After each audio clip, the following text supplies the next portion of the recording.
এই সেই মহাপ্রসাদ জগন্নাথ দেবের। অনেক দিন ধরেই দেখবো ভাবছিলাম যে কী আছে।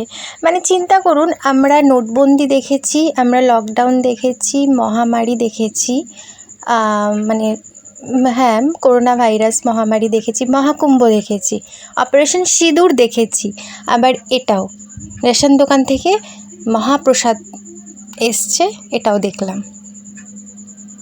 জগন্নাথ দেবের মহাপ্রসাদ রেশন দোকান থেকে নিয়ে এসছে, মানে ঠাকুর নিজেই পাঠিয়ে দিয়েছে, যা তোদেরকে আসার দরকার নেই, প্রসাদ আমি এমনিই পাঠিয়ে দিচ্ছি। তো যাই হোক, দেখবো এবার এটার ভিতরে কি আছে, দেখবো ভাবছিলাম অনেক দিন ধরেই। তো কবে পাবো হাতে, মানে কবে পাবো হাতে, এটাই ছিল যে ভিতরে কি আছে দেখবো। তো এই দেখুন, সবাই প্রায় দেখে ফেলেছে, আমরাই বোধহয় লাস্ট, তো দেখাবার তো কিছু নেই।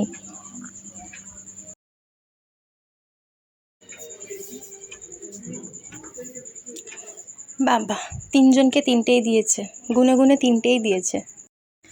দেখার খুব ইচ্ছে ছিল, সবাই মানে দেখলাম ফেসবুকে সবাই দেখাচ্ছে বা দেখছে, পেয়েছে, জানাচ্ছে।